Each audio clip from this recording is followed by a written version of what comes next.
telling me your gameplay isn't forced? No, I take that back. I'm the most forceful player you'll ever see in your life. Have you ever seen me play MKX? There's only one speed, all the way. I'm either pressing buttons or I'm dying. There's only two things that are happening when I'm on the screen. Fully turned up the entire time. I'm fucking pressing buttons, or you're gonna see me in the losers bracket. Listen, man, I think a lot of people say that you're washed up or whatever, but watching you play MKX during season 2, you were putting in fucking work, dude. You were doing it. And they're pretty fucking good at the game.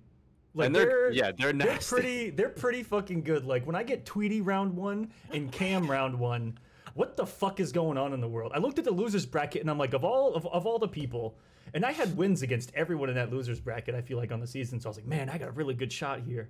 I get fucking Cam round 1, and I'm like, what kind of... The biggest proof I didn't rig the Kolosseum was the MKX finals. You should have rigged it. You should have rigged it, honestly. Even though every single person in that bracket was a killer, you should have rigged it. How is Aqua the 1 seed? I don't understand. Jesus. That's how it should have been. That's how it should have been, man. Mike, note to self, if you ever get in a tournament organization, just fucking rig it, man. Rig the whole thing. Just rig it. Just rig the hell of it. Learn from my mistakes. I should have kept the pot. The players made more off this than I did. That's true. Damn. It's for the people, man. It's for the people. Tweety got made out, man. Yo, I can't believe that dude won 3 games in a row. That is insane to me. Games against, and like normally when you look at that, and why I feel like, Mike, you had to have seen it too, when the reaction kind of hit everyone, it was like such a big deal, I feel like, because when someone looks at all 3 tournaments, and luckily we had a lot of people looking at all 3 tournaments, they look at the people that he played and they're like, wait a minute, he won all 3 games against 3, like, and beating some of the best players in that game in all 3 brackets. Like, he just dominated. That's what domination looks like, and that's why it was so special. Yeah, he's a fighting game force for sure, man. Whenever that new game comes out, he's going to be one to watch out for. For sure, and I feel like that's a great segue to get this thing officially started, right, Flashy? Nice. I like it. Let's get into this. Although we'll probably keep that in, guys. So hope you guys are enjoying some back talk about season 2 there, as it just came to a conclusion. Please, if you haven't, sorry to spoil it. I probably should have. Probably should have gave a spoiler indication there, but go watch it. It's on all 3 VODs from the top 8s are there. So many game 5s, so many amazing moments, and you'll have to see it for yourself. That's for damn sure. But today, someone that was with us over the weekend, and someone who's been with us for a long time now at the Kolosseum, 12 weeks in a row, longtime friend of mine going back multiple decades, hell, 30 years now, I feel like. Our guest today on the KoloCast, ladies and gentlemen, is going to be MichaelAngelo. Talk about a veteran in the community, someone who's making a resurgence within the community. We're glad to have you here, man. Welcome to the KoloCast. We just like to get together, man, and get to know some people within our community a little bit more. So let's fucking go. Let's get to know you a little bit more, Mike.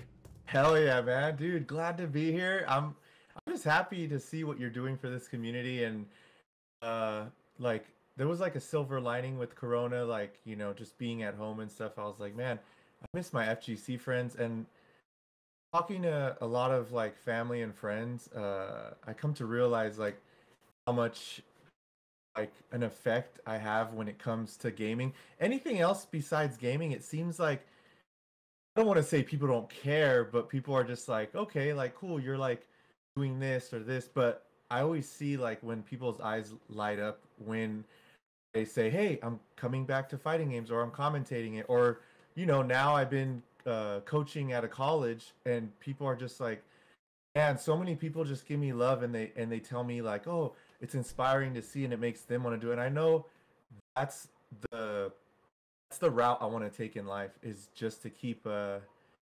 accepting like who I am as like basically a gamer, I guess. And it's what I love to do, because I tried not doing it for a while. Like, to be honest, like, you can burn out doing it so much. When I was at Yomi, it's all I did for 2 years. I was in a warehouse just playing video games, which is great. Like Forever King, Slayer, all that stuff. It's fun. But I guess I got a little burned out, and I took time away, and it just made me realize like, nah, like, it is good to just be part of this, and just makes people happy, and that's what I love to do. Yeah, there's definitely in what you just said, that was super deep, and I love that that's how we started. But in that, there was 3 different avenues that I do want to talk about over the course of your career. But the first thing, before we get to the gaming stuff, first and foremost, congratulations on being at an esports like class or educational facility. Like, can you talk a little bit about that? You brought it up on the Kolosseum season 2, and as soon Yeah. as you said that on the back end, I was like, wait, that is so badass. Can you just talk a little bit about how that went down and like what you're doing over there? Okay, so yeah, this is I think the most interesting thing people are interested about. I know I had my whole competitive career and stuff, but I guess I took things more serious. Obviously, like I said with Corona, there was a day that like months went by, and I was just like always like just watching TV, just like being entertained instead of entertaining like I used to with competing. People would come up to me, "Oh man, it's fun to watch you." I stopped doing it, ever since Corona. And there was a day that went by that I kind of like I would watch like a show on Netflix, binge watch, and then when I was done with it, I didn't feel accomplished at all. I felt like cool, like I watched that show, it was entertaining, but what did I really do? And when that day went by and I really thought, what would I want to do in life if let's just say I did everything, like I had all the money in the world. I didn't even need to buy anything. Like I owned everything I wanted, clothes, cars. What would and I was just bored. What would I want to do to entertain myself? And right there I said, I want to coach and I want to commentate. Like if I had everything in life and I didn't need any money or anything, what would I do and what would I love doing? It would be coaching and commentating. And ever since that day, that was like June 2021, I made it just a mission in life to pursue that. Just to pursue that. And obviously with Mr. Aquaman, I did the Kolosseum. I checked that one off the list. Um, and then I was like, okay, I want to coach. Like I love teaching people. I've done it before I even started competing in fighting games. And I didn't even know. I was just teaching people. I was like, hey, let's play MK9 and I'd love to teach you. I just love doing it. I have so many students like with Mortal Kombat. I like Woozy. He just recently won Frosty Faustings. He was one of my students. I met him at ESA, and What? he was gonna quit. He was gonna quit Mortal Kombat 11. He was like, I'm probably just gonna go back to living a regular life. And I told him, I didn't even know the guy, but he got like 3rd place, I think, at that tournament. I got 1st place, and I stopped him and I said, "Give me your number." And he's like, "What?" Like, dude, he already knew who I was. He's like, "Yo, Michelangelo," like, and I was like, "You look, give me your number. You're coming to my house. Like, I see something in you. I see a type of talent in you." And he's like, "Okay." And we got to playing, and I loved teaching him. And he got better. He eventually won one of those tournaments. He like grabbed me and hugged me. He hugged me, and he's like, "Thank you so much." And that also Wow. that like some of the people that I've taught, it's the best feeling when they give you the utmost like appreciation. They say like so many have come up to me like, "Dude, thank you so much for teaching me fighting games." Like it doesn't matter if it's fighting games, as long as you teach someone something that they love, they always remember you for it. And I guess it's a little bit of my narcissism that I'm like, I want to like leave an impression in this Mm-hmm. life after I die. I want people That's to be like, everyone. damn, yeah. And I want to like the number one thing I want to do is teach people something. Obviously, it's video games. Like that's what I'm good at, so I can teach people that. So going back to the whole San Jose State thing, coaching and stuff. So I realized that's what I want to do. So I pursued it. And like day and night I was looking to like colleges and stuff. Like it's just something I was like, okay, how can I coach like something massive, like a school, obviously, that would be cool. So I seen San Jose State, the college, it's close to me. I lived near it, so I was like, okay, that would probably be easiest. And I definitely know I would love to coach more offline, like face to face, rather than just online. It's just more personal. You grow a bond with them. That's what I learned at Yomi, like training with those guys. We became like brothers. So I hit them up. I hit up San Jose State on Twitter, and they never got back to me. And I looked up who are they following, and they were following this. It's called AFK. This bar I used to go to, and I used to win all their tournaments. So I was like, okay, they're following them. I told them, yo, put in a good word for me, like at San Jose State. So they hit up San Jose State. San Jose State reached back to me. They said, okay, like we hear who you are and stuff. We'd like to talk to you about this and everything. And I was like, yeah. And they, I went in for like the interview and all that, and they obviously, some of them knew who I was. They were like, oh shit, like, okay, we know who Sonic Fox is. And like, I showed them, dude, I have 12 years of references, obviously. Yeah. YouTube, Yeah. straight up Extensive YouTube, resume right there. yeah. I was like, look, oh, you know who Sonic Fox is? Look, I've beaten him, and here's the YouTube video. Like, it's that easy. Here's the resume. like, just wow. just watch the overhead hit him. Just watch the overhead hit. Exactly. So they just seen my passion with it. Like, okay, we see that you really want to coach, and like, you definitely like have the qualifications, basically. So that was it, and I got it, and we basically. Mostly online, which is great. Like I teach online. I just wake up and I'm like, okay, boom, boom, boom, teach online, whatever. We go to the school every Friday just because I was like, yo, I still want to like be part of like get to know the people personally and stuff, like the students. So I go every Friday to school. We hang out. I just teach in a classroom, and it's just been amazing. Like it's crazy. The number one thing. This is like, I didn't know this, and I don't think a lot of people know this, but basically colleges are going up against each other, and you can't, they make it a thing where they don't want to go to tournaments, like actually like paid tournaments.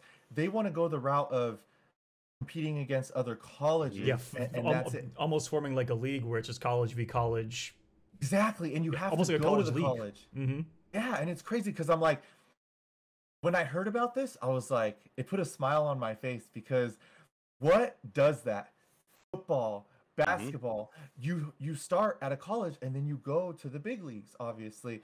And I'm just like, wow, like some of these kids have scholarships from their high school and they're going to college for gaming. I'm just like, when I was in high school, obviously that was over, I know. Like, 15 years ago. Pardon my French, but where the fuck was that 20 years ago? Exactly, dude. I would get laughed at when I was young, saying like, "Dude, I want to do stuff with gaming." And they're like, "What are you talking about? Like this will never be a thing." And seeing it now, like, wow, there's high schools that do that, and then now I'm teaching at a college. Like, what is this? Like, it's crazy. But just going back to like, I just want to make it apparent that like. When you find something in life that you want to do, it obviously takes sacrifice. Like I've sacrificed not watching Netflix anymore and being entertained by things. I just love more to learn and create. Just learn, teach, and create. And sometimes it is a sacrifice to like, damn, sometimes I just want to sit down and like do something that maybe won't get me anywhere, but I just love to do it because I want to be entertained. But with like the Kolosseum and doing that and I just want to keep pursuing things that maybe take some hard work and passion, and I think the number one thing, it requires sacrifice, man. Like maybe I haven't been hanging out with friends a lot, I haven't been doing things a lot, but I love where things are going. I see my path. It's like I see the vision and I'm going to it, and I'm just going to keep going. That's it. Dude, I'm fired up, man, listening to that. That is so awesome. One thing that we talk about here a lot, and something that me and Aquaman hold close to us, is like going out and getting what you want. And, we talked about it a few times with a few people, but the fact that you said you DM them on Twitter, they didn't answer, you're like, what? And most people would be like, okay, let me try something else. But you went into the trenches and you're like, no, I am going to figure out a way to get my name under that door and have like, it's the little stuff like that that make people really successful, man. Aquaman, you were saying? Oh, say, just to piggyback off that, Flashy, the guy used local winnings as his way in. Never thought I would hear the day where the man was like, man, I used to win that local. That's how I'm going to do it. That's how I'm going to become a coach. That's my in. And it worked. That part kind of blew me away, Mike. That's insane. Dude, what a full circle. Yeah. Yeah, I know there's a lot of people, like I said, out there that like when they come up to me, they tell me to keep doing what I'm doing with like games. They know like that's like what I'm mostly known for, and that's what I mostly take serious. I've had jobs that are not in gaming. Like I used to, you know, do street sweeping with a truck and stuff like that. And like, to be honest, it doesn't make me feel like accomplished. And I mean, I guess the money was there, but like it it just it's not there for me. I feel like, man, when I do this, when I put my time into just with games and stuff, I see people's eyes light up and they're just like, anytime I talk about games, it's like they're like, oh my gosh, like yes, yes, like keep doing that. And I know I want to keep doing that. Like I know now I know what I want to do, and it's coaching. It's 100% coaching. Like the commentary is cool, and I want to keep doing that as well. It's fun.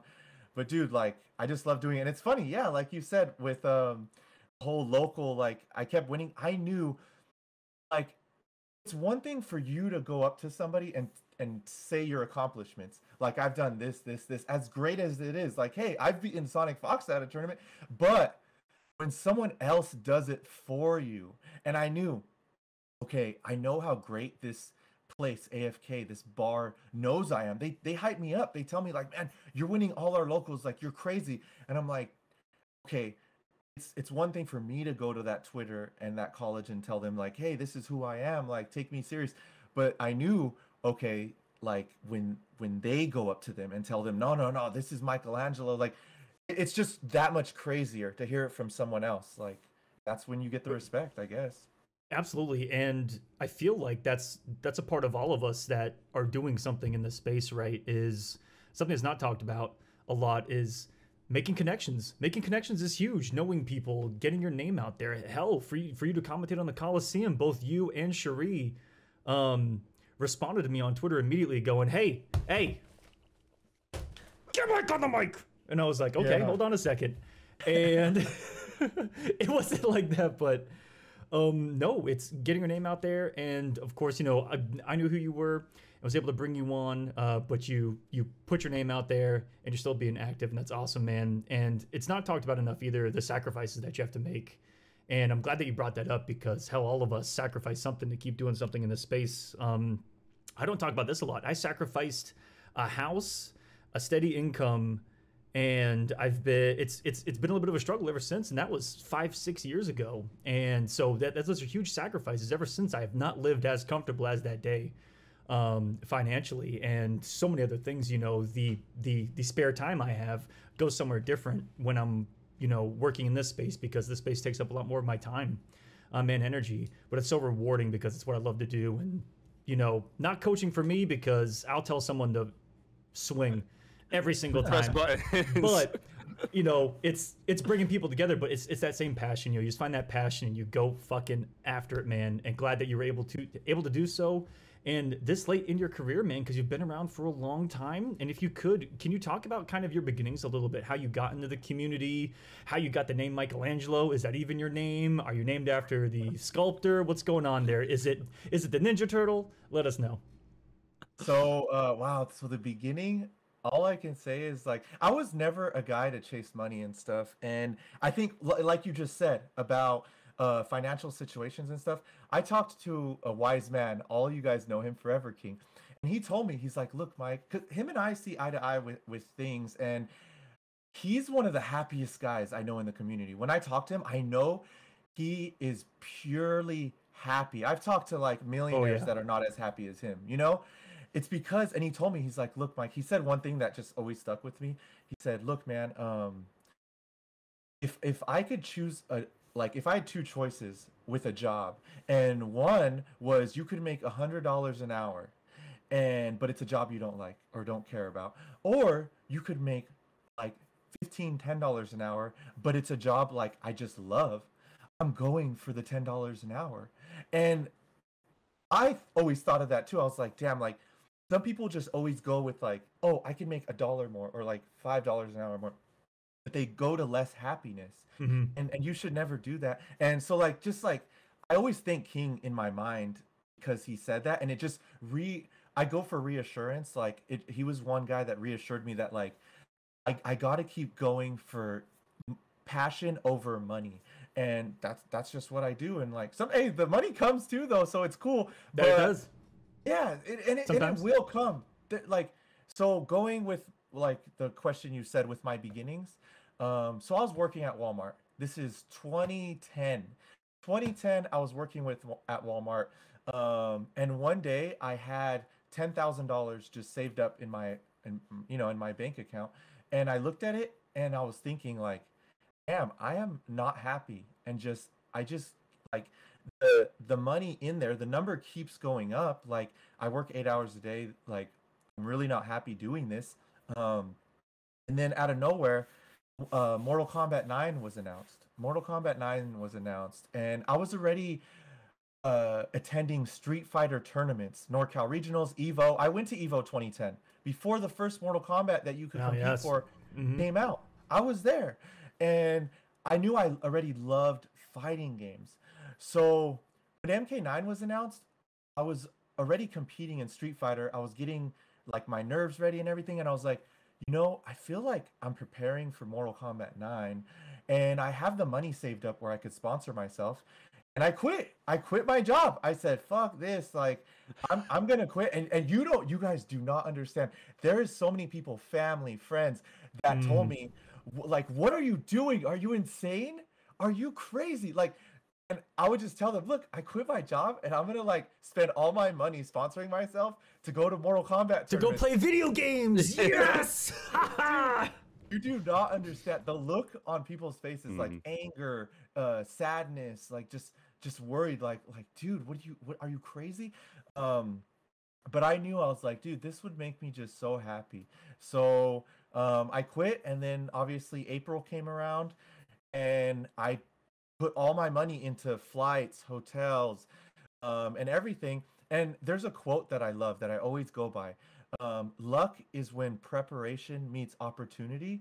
And I just love that quote. And I knew I prepared for Mortal Kombat 9 by playing like Street Fighter 4. And I knew it's kind of the same, like neutral wise, and it's 2D. There's 2-in-1s, and no Mortal Kombat before that had that. So I thought about it, and I'm like, okay, Justin Wong, Li Joe, they're more into Street Fighter, and they're great at Street Fighter. And there's people that told me, dude, there's like godlike Mortal Kombat player, Ultimate Mortal Kombat 3 players like Shock, all of those OGs. But I thought about it, I'm like, Ultimate Mortal Kombat 3, it doesn't have 2-in-1s. It's not like Street Fighter. And the guys playing Street Fighter that are signing up for Mortal Kombat 9, Justin Wong, Li Joe, I know they're still gonna focus more on Street Fighter.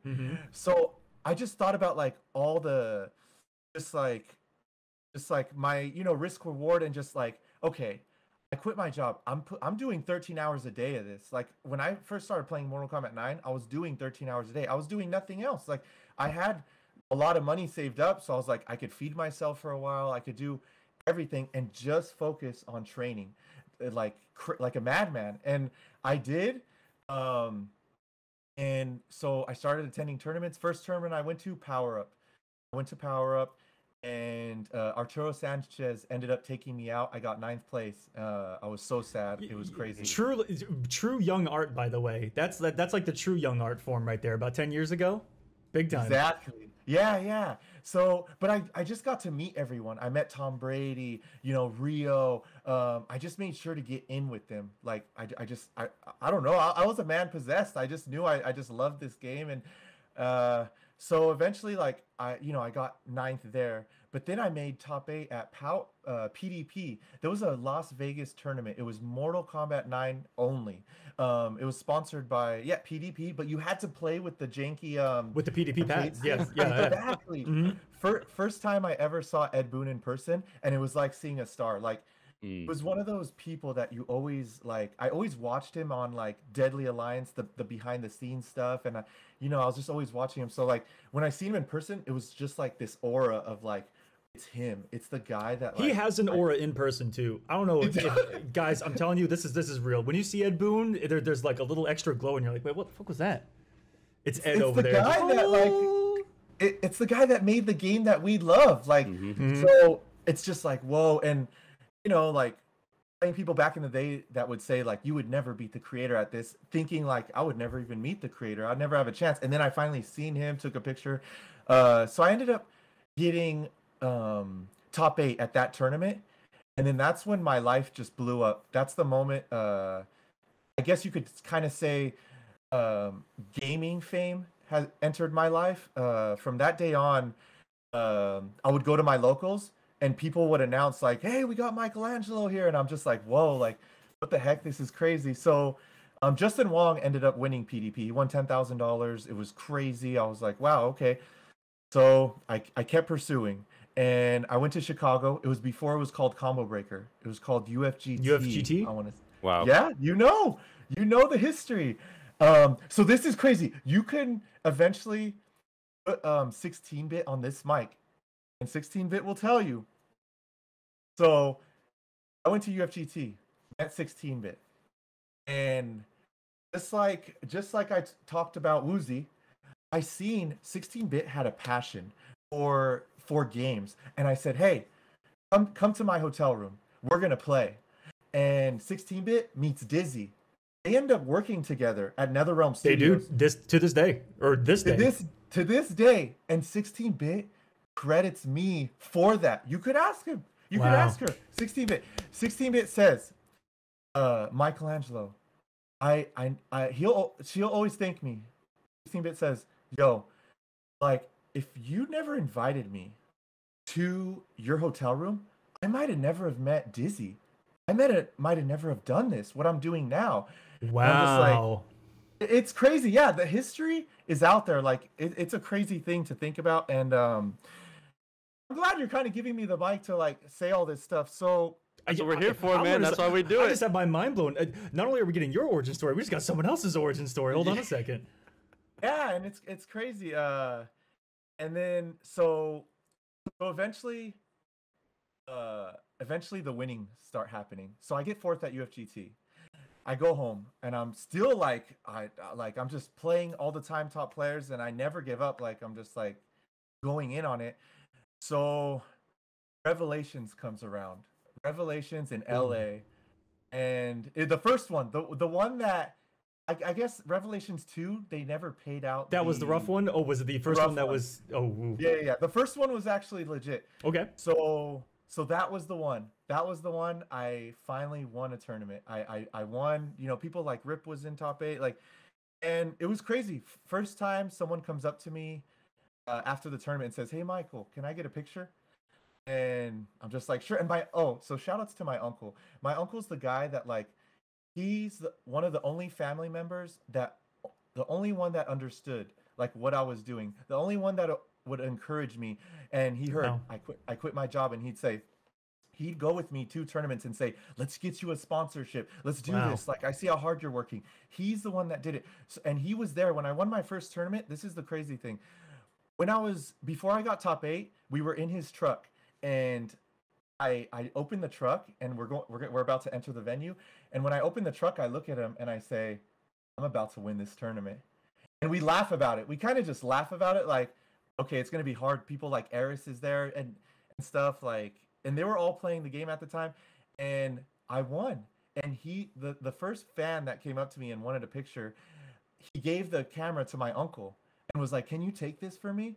And not only the picture, but seeing the smile on my uncle's face. Wow, as he was taking the picture? As he was taking it, like, this is the beginning of, like, what you thought of quitting, like, when you quit your job and you were like, "I'm going to pursue," and hearing all those people saying, don't do it. Because that's only when people tell you not to do something, I think it's that person fears them going out and pursuing what they want to do, whatever their destiny is. And it's like, it could be as close as family, and that's, I don't want to say they're enemies, because obviously they're family, but they're not enemies, but they're enemies to your mind when you want to pursue something. There could be like, are you an idiot? You know, like, don't do that. But so yeah, it was just great to see my uncle, like, he was like taking the picture, smiling and stuff. So then yeah, I won Revelations. I end up going to NorCal Regionals. I win that the next weekend. I win that. I beat Justin Wong in grand finals. And this is the crazy thing. A little side story. In UFGT, I had to play Justin Wong for 4th place. And he pauses it on me. It's 1-1. He gets up. He pops off. He's Kung Lao. I'm Cabal. He pops off and he pauses the game.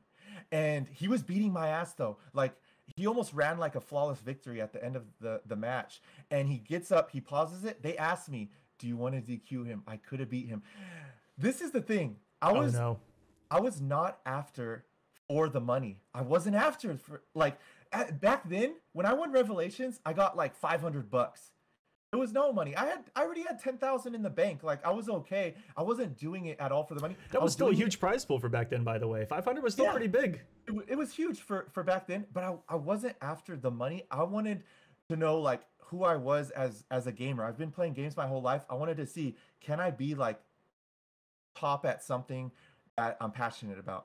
So when Justin Wong paused it at UFGT, they said, "Do you want to take it, Michael?" And I thought about it, and I was like, "Nah, like I don't deserve it. Like he was gonna beat me clearly." We unpaused it. I said, "Let's play it out." We unpause it. He beats me. People like in the crowd were like, they honestly were like giving me respect. They were like, "Damn, mad respect for like, just like playing it out." I would have DQ'd him. Like you could have went further, and I'm like, but I would not have felt like I got a victory. Yeah, exactly. And that's purely like what I was about, was just getting that first place victory. So and now that's again like no outside influence either on your decision to do that, because a lot of people cave to that pressure because there could be people in the back going, "Fucking take it, you know." Yeah, they were. All the time to this day, you see that pressure put on people to take it, and I'm the same way, man. If I feel like if I feel like I didn't earn that victory, then it wasn't a victory. Oh, let me be 100% honest though. Now, if I go to a tournament and someone does that shit, I'm taking it now. That shit. Take that shit. I'm pure, like I just want to get up there in any way possible now. But back then I was just like, it was just something like I really wanted to do, was just earn it. I just wanted to earn it. So now fast forwarding, I won Revelations. And then I met up Justin Wong in NorCal Regionals. We met in Grand Finals. I beat him, and So this was the word to mouth now with NorCal events. I won 2 in a row. So I won Revelations, NorCal Regionals.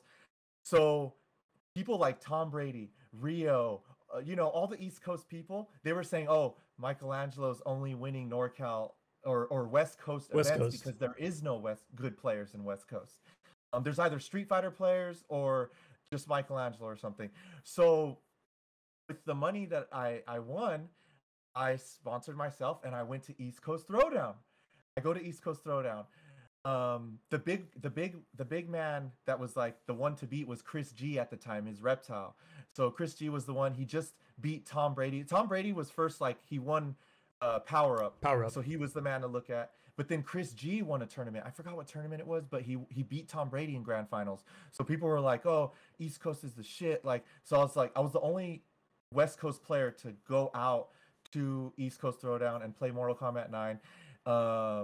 And when I won those 2 tournaments in a row, like when I went to East Coast Throwdown, that's when a lot of people were asking me for pictures and stuff. And awesome people. I got to give a shout out to AC 1984, I think it was. He was AC 1930, I think. Okay. He was I know exactly who you're talking about. Cabal. But yes, godlike MK3 player. And I didn't know like his face at the time. I just seen his gameplay on YouTube and stuff. And this guy comes up to me and says, "MichaelAngelo, like, wow, it's you," and like talks to me. Didn't know it was him. And then he says, he's walking away and he says, "Hey, I'm AC 1930, and I'm just like, holy, like I ran back up to him like, "Wow, it's you." And so, I just got to meet people like Shock, and it was amazing.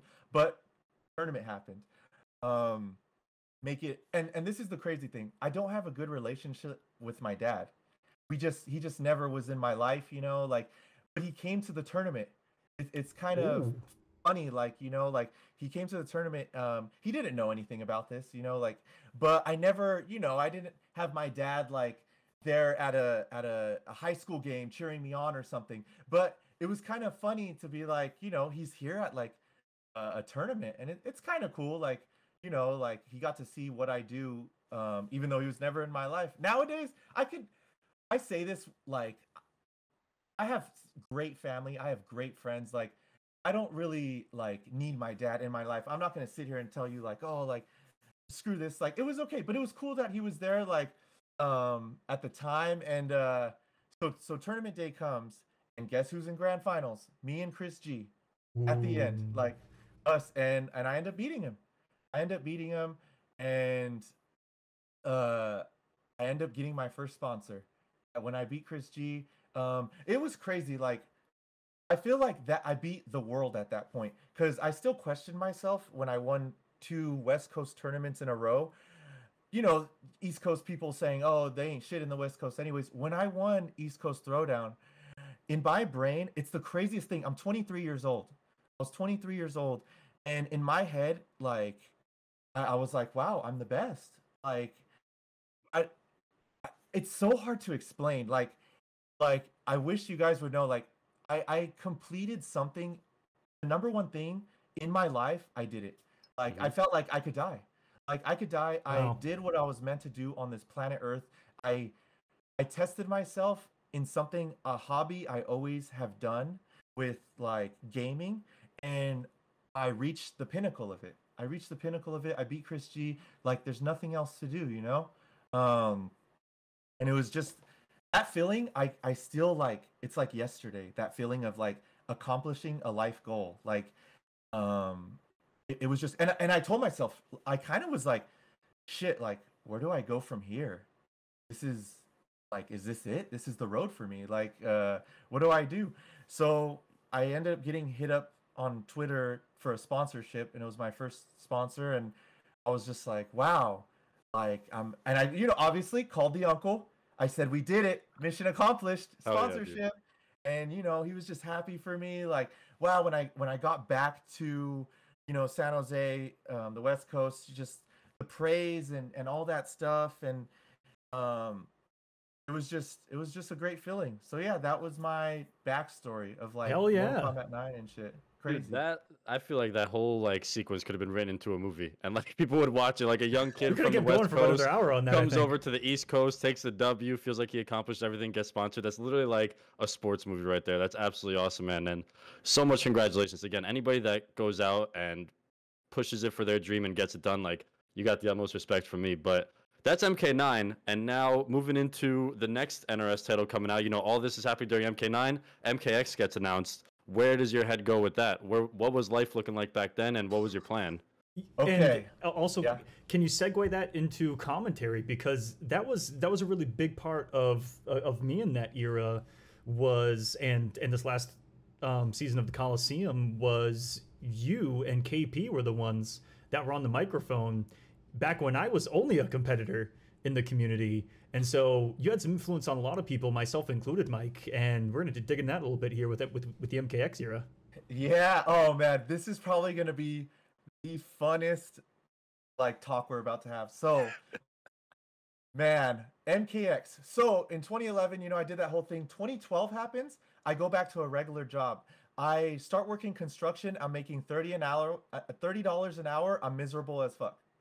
So, you know, Mortal Kombat X comes out, and before MKX comes out, mind you, it came out in 2015, 2 years before MKX comes out, 2013. I'm working that construction job. It's in the East Coast actually where I'm working, but I come to the West Coast. I meet, which you guys probably know, Reno Rax, John Carlo, the guy that sponsored Yomi. Yes. So I meet him. He had a tattoo shop where I have my neck tattoo in San Francisco. He's running like a tournament in his tattoo shop, and he knows me. He says, "Oh my God, MichaelAngelo, like, it's great that you're here. Hey, if you want any tattoo, I'll give you half off on it." Great. I got my neck tattoo, all that. He tells me, this is 2 years before Yomi comes out. He tells me, "MichaelAngelo, eventually I'm going to have a facility where I'm going to just sponsor gamers." And this is 2013. And he's telling me all this. He's saying, "I'm going to pimp it out. Like, I'm just going to sponsor big names like you and Forever King, this and that."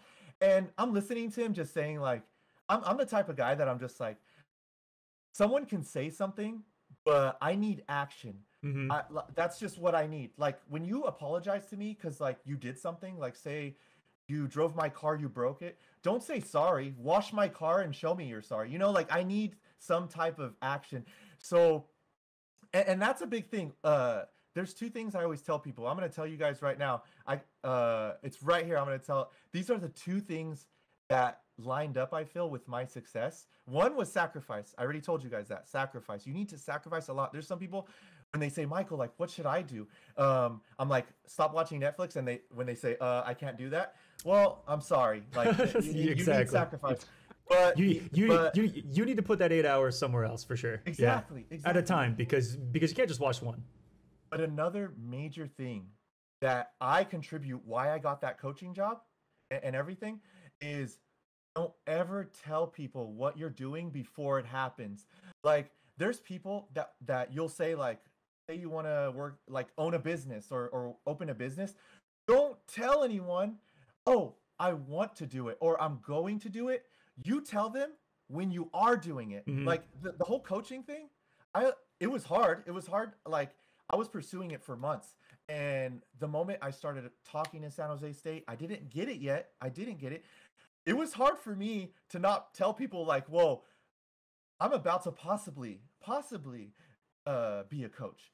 It was hard to not tell people that, but I didn't, because at least in my mind, when I tell people, oh, I'm going to get this tattoo or I'm going to work this job, it gives me already the satisfaction, like I've done it. So I don't put as much effort into doing it. But when I don't tell anyone what I'm doing, oh, I'm about to commentate the Kolosseum. I'm getting messages from Aquaman himself, and he's telling me I get to. Before it actually happens, do not do it, because a lot of people, I feel like, and me, this is just for me, like when I tell someone like I'm gonna do it, there's been a lot of times I've said I'm gonna do something, and since I already got the satisfaction of them like, wow, you're gonna do this, like I stopped doing it because I already got the satisfaction of like in my mind, like, oh, I told them I'm gonna do it and I already got the praise, like I did it. So I'm not gonna put the effort. But when I don't tell them and I'm just like, shit, I want to eventually say like I'm coaching at a college, so I have to put all that work in, that sacrifice. So it just makes you, I think, mentally, it's like a mind game with yourself. It makes you do it. Like it makes you go out and do that shit. So the two things I would say when you want to do something, a lot of sacrifice, and don't say anything. Just grind silently and just do it until it's done. Those two words right there, grind silently. Oh yeah. And that Mike, I shit you not, has been the biggest success for even the Kolosseum in the past year. Was it got to a point where I looked down and I said, fuck all this shit. I'm gonna shut the fuck up and I'm just gonna do it. Mm-hmm. Exactly. And you do it because you want to like tell people you're doing it. You want to show people. But it's just, I hear it from so many people saying like, oh, I'm going to do this in like a year. I'm going to do that. And I'm just like, Yep. Just tell me when you are doing it. Yeah. So like going back to, okay, now MKX, so that's what he was saying. John Carlo, he was saying, I want to open up this facility. I want to sponsor players. So I'm like, okay. 2015 comes around. Mortal Kombat X comes out. The day of Mortal Kombat X, my life changed. I got a phone call. I was playing MKX in my room. I knew I wanted to sponsor myself again. You know, I quit my construction job, $30 an hour. I knew, like, okay, I saved up enough money again. I'm going to sponsor myself again. Probably the craziest, most important phone call of my life happened April 19th, 2015. My sister was actually in the other room. She witnessed it because the door was open and she was looking at me frantic. I got the call and I said, hello? And who was it? That man that owned the tattoo shop. And he says, hey, MichaelAngelo, do you remember 2 years ago when I told you about this facility? And I'm like, cool. Like, are you doing it? Like, when are you going to do it? And he said, I'm doing it now. And I want you to fly out here. And I said, whoa, like next month or what? And he said, no, I got your plane ticket now. And I'm like, whoa. And lucky for me, like I decided, I gave myself all the opportunity because I quit my job. I saved the money. I knew I was going to sponsor myself, but I said, shit, this guy, he wants to sponsor me and he wants to take me to this facility. So while he was talking to me, all I was doing was saying, thank you. And like you said, Aquaman, you said, where did your commentary come into play? In 2013, we were at NorCal Regionals where I met this guy, John Carlo, and he was watching me commentate, but not on stream. I was doing like self-commentary while playing somebody in Injustice. It was Injustice Part 1. And he was laughing. I was just making him laugh over and over and over. And he just loved my commentary. So when he gave me that call to fly out to Yomi, he said, not only am I going to sponsor you, food's paid for, facility, I'm going to pay you every time you step on that mic. I'm going to, give you cash to commentate. So I'm just like, And I'm on this phone. My sister's in the other room watching me, like, because I'm like, thank you, like everything's happening for me so fast. I was already sponsored by like 3 other sponsors before that, but this one I knew this is the big one. This is the one that's about to change your life forever. And he was just like slapping me in the face with so many great offers, like, you're getting paid for commentary, you don't have to worry about food, travel, we're paying for food. And a lot of the sponsors that I used to have, like, when you win a tournament or something, you're giving them like 15%, 20%. He's like, no percent, like, you're getting it all, like this. And I'm just like what's going on? And my sister's like what's happening, like, who was that? And I said, my life just changed. Bam. That's so I hang up the phone, and I already know I have a flight. He said, you're leaving Monday. Like, it was Saturday. He's like, you're leaving Monday, and you're living here for like until we don't even know when, until MKX is done. And that could be 2 years down the line, whatever. So I was talking to a girl at the time. I had a life, I had a life in the West Coast, but dude, an offer like that, gave it all up, like, left it all behind, never talked to him again. I'm out. So I was like, wow. So I packed all my bags. I was the first member of Yomi to actually be part of that. I was the first one to get a call from them, basically. And I step into the facility, and man, still to this day, I don't even think you guys understand. Like, it was a game. Imagine a warehouse, but this warehouse, it's a huge warehouse. This is like almost the size of like a super store, like a super center, like Walmart, like, but it's just video games all in the warehouse, just video games. Anything to your liking. They have one room full of just where everyone's gonna sleep. So I'm just like, wow, like, I have my bag with me. They pick me up from the airport, and I'm just like, my life is gonna be this video game. Just like, that's your job, is making sure you are good at one game, and it's Mortal Kombat X. And it's one thing to be sponsored by someone. Like, I was sponsored before, and then you have fellow people that are sponsored as well by that team, and you're cool with them. You're like, oh, cool, like, okay. But dude, it was the most, like, I feel like it was the most perfect thing, and I was just so happy during that time in life, because I found out who else was sponsored. Forever King, Slayer, the Terry Brothers. These guys, when I would go to tournaments before we got sponsored by Yomi, they were like some of my best friends already.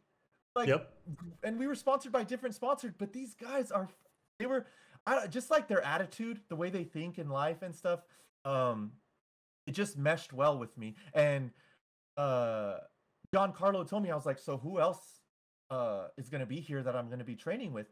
And the moment he said Forever King, Slayer, the Terry Brothers, like, I was just like, man, like, I don't know what I did to deserve all this, but like, it's just like the stars aligned and stuff. And I just knew it would be easier to train with people you love. I love those guys. I still talk to those guys every day to this day. Like, they're some of my closest friends now. So yeah, the Yomi years happened. You guys probably know, like, we were one of the most dominating forces out there. You were, and I speak from experience. That was my prime as a competitor. There was no feeling like spending hundreds of my own dollars, Mike, and traveling to a tournament, and Yomi was there. I knew it was going there. Every fucking time. Yomi was such a dominant force that you just showed up to a tournament and you expected a Yomi top 8. It was just, that was the domination that they had for, I would say, about the entire first year of the game, Mike. And that's what he's talking about, that Yomi domination. It was such a team.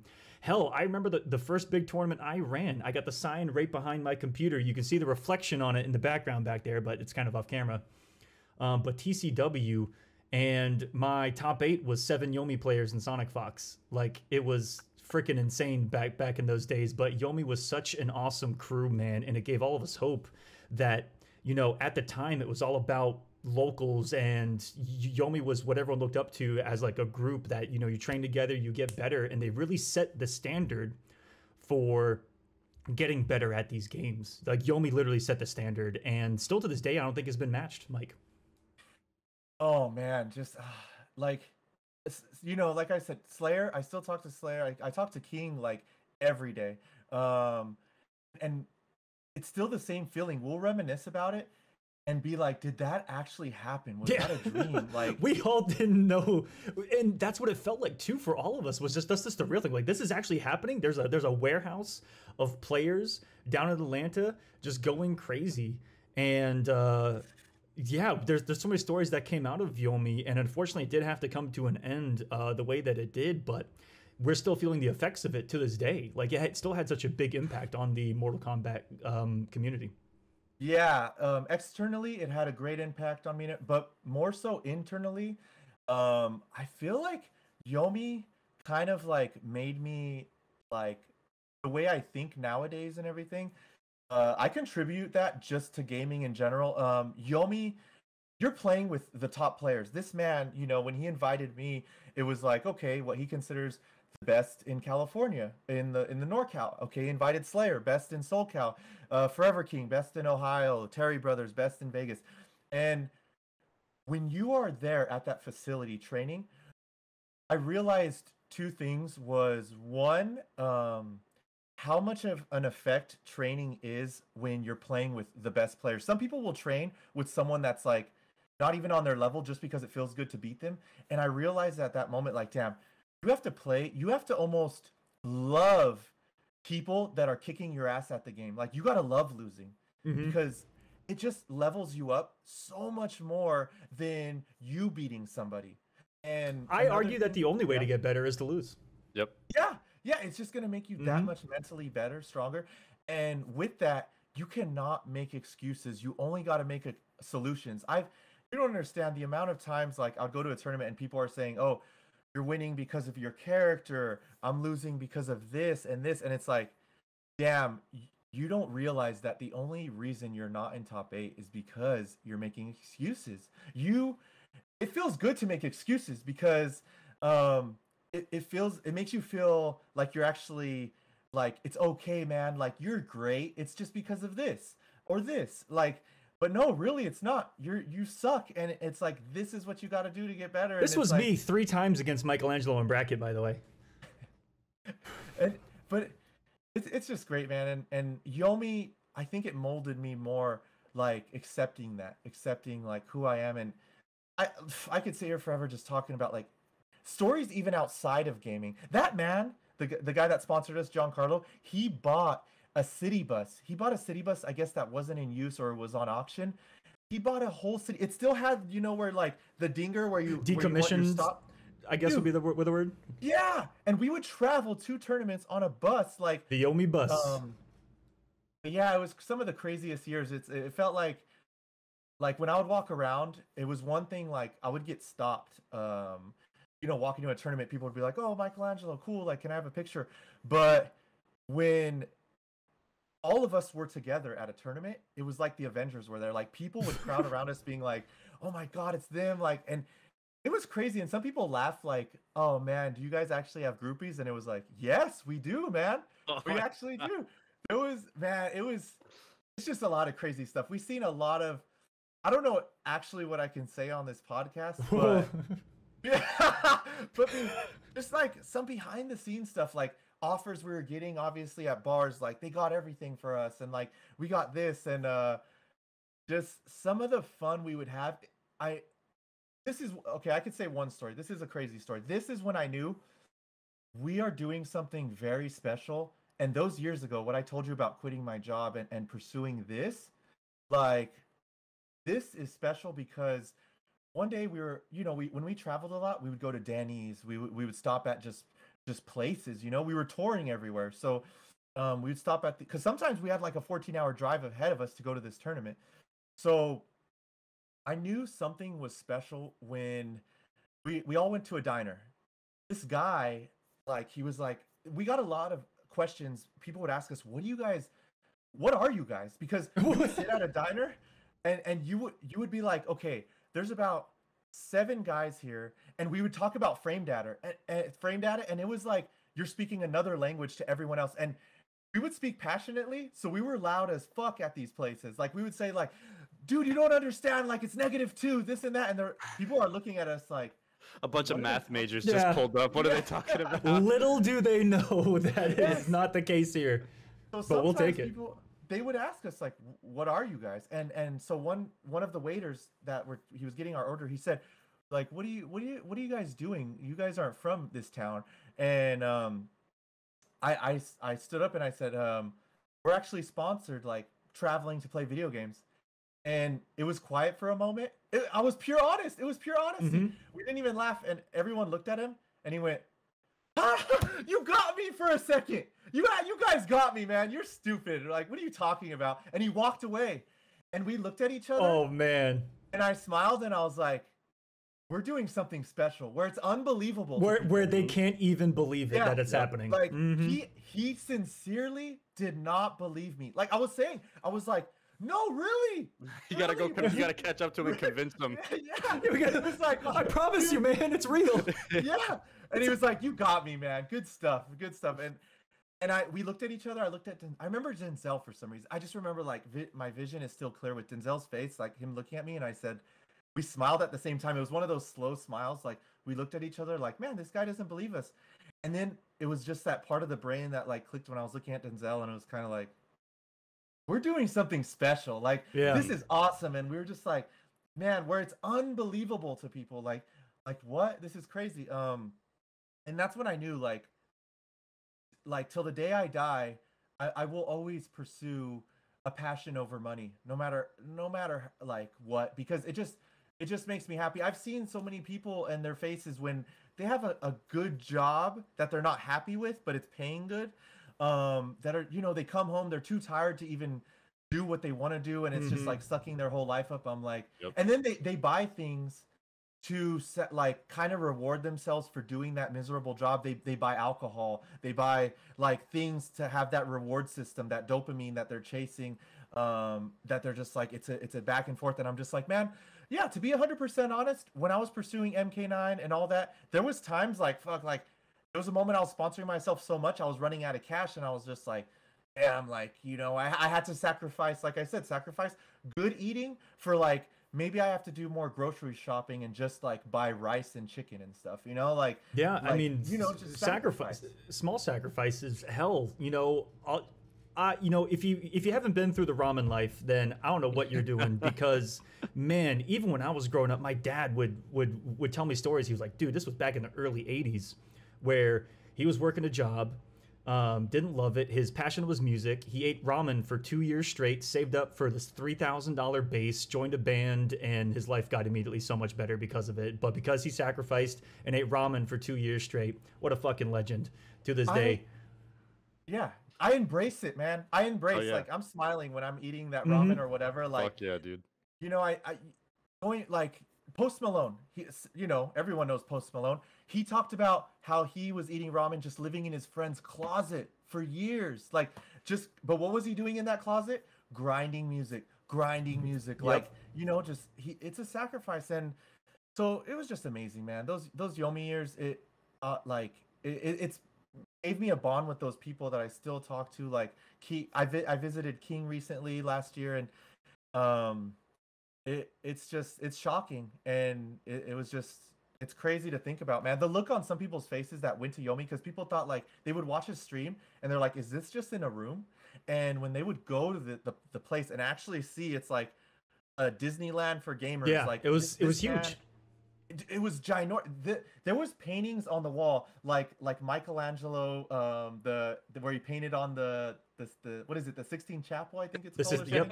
Sistine Chapel. Church. Mm-hmm. We had a painting all over our warehouse on the ceiling of fighting game moments. There was the Daigo parry. Someone came by to paint that moment. It was like a collage of just like fighting games. That's incredible. Like, crazy. So yeah, we all slept together. We ate together.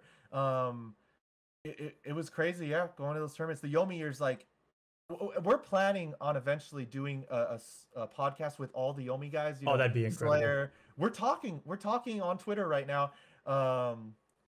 And just like, we want to get together when it's perfect. Like Rio's there, DJT, everybody.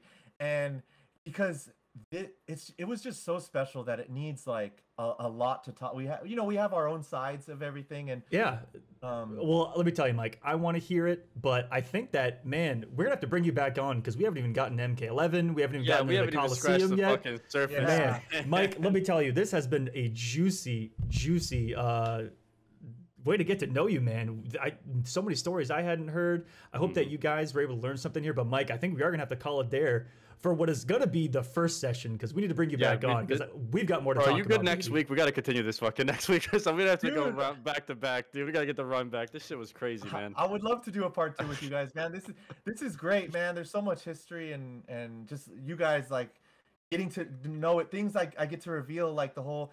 I could have DQ'd Justin Wong and then like just the whole life things. I just love to tell people just to like. Some people say no, don't say that. Don't tell people to quit their job and do that. Yeah, don't quit your job. But I'm just saying, man, pursue what you want and sacrifice, and don't let people tell you like don't do this just because they're afraid to do it. Don't let people do that, man. Especially if it's you chasing, happiness or what you want to do, passion, something you're passionate about. It's a pursuit of happiness, and I am so damn happy in life. I've been since 2011 or since 2010 when I quit my job and I've just pursued gaming. Like there's been moments like I stopped and it goes back to me being less happy than maybe I have more money. I like I said, I worked again, but it's like sadness came back into my life somehow, some weird way. And I'm just like, damn, like got to get back to the gaming because that's what I love to do. And maybe it doesn't pay as much or you're not getting for sure pay, but hey man, just sacrifice, go out there. Don't listen to people, man. It doesn't matter. You want to be a professional roller skater, a musician, do that shit. Do it. Don't make excuses.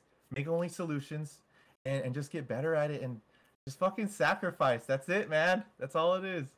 Oh, dude, this has been, like I said, I am fucking fired up after this. And one thing that I'm really happy to say is it's awesome that you are teaching the next generation of potential esports, whatever you want to call them, the next class, the next generation of professional players, because they need someone like you to tell them this stuff because you've been through it, you've been there, you made the sacrifices and all that. And for you to teach these kids and move them on into the next step of their life is absolutely awesome. So continue the coaching, man. You're making a huge impact on a lot of people's lives, and I really fucking hope we can get you back for another MKX event whenever we do one here on the Kolosseum because you're crushing it week in and week out. But MichaelAngelo, dude, fucking awesome to meet you and hear your stories, man.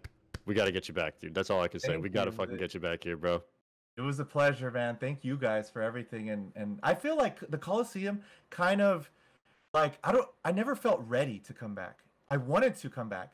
But I feel like the Kolosseum, when Aquaman hit me up and said, yeah, do it. Like, I'm always someone like, I need to like have everything ready before I do something. And when Aquaman was like, no, let's just do it. And I was just like, do it. That's it. I got to do that more, man. Yep. It's like the saying goes, paralysis by overanalysis. And you cannot do that. Do not paralyze yourself and say like, oh, like, okay, I want to, do this, but I don't know if I should do it now. Just do it. And the Kolosseum, like that was the start. And then that's when I went and pursued the whole coaching. And that's what I just hope from everyone, for you guys and everyone. Find what you want to do. Number one thing, don't put money involved. Hey, if it has money in it, like if you want to be a doctor, hey, that's a lot of money. Like do it then. But even with no money involved, like just think, okay, what would make me super fucking happy in this life? And find that and do it. And I'm so happy that I found coaching because you know me, like I said, and I know me that I know I'm gonna go fully in on this and I'll just keep pursuing it. I don't care if like I stop doing it at the college. I will do this. Like I'm gonna push myself to do it, and I love it, man. And thank you guys for giving me a platform to just talk about my life. Thank and you, I Mike. hope you guys, Aquaman and everyone, you guys just keep doing this too, man. Because I always say, damn, Aquaman, like with the Kolosseum and everything, exhibitions, you are kind of keeping like MKX alive and this stuff. And sometimes you're so humble where it's like, no, like this and that, and it's like, dude, it's such a big deal. It's a crazy big deal to do this, and you're gonna keep growing. Like I went from MK9 to MKX to being sponsored by Yomi. The Kolosseum right now, okay, it has this many viewers, this many viewers. Who knows, like who you're gonna be sponsored by, like Red Bull, or they want to do these events and stuff. just Come on, keep doing crack and it. rum. Come on, Yeah, crack we're and rum. waiting. He's waiting. He's waiting. Exactly. Like, it's just great, man. I love people that keep inspiring me to keep doing that. And you guys are some of them, man. Just keep inspiring, keep doing it, man. That's all it is. Thank you. Is the perfect place to wrap, man. On the most positive note we've probably had here. Michelangelo, keep fucking crushing it, bro. We can't wait to have you back. Everybody go follow this man on Twitter. It's been right below his wonderful face this entire time. We're going to catch you next week for another episode of KoloCast. Holy shit, that was a crazy one, man. All right, we're out of here. We'll see you guys next week. Peace.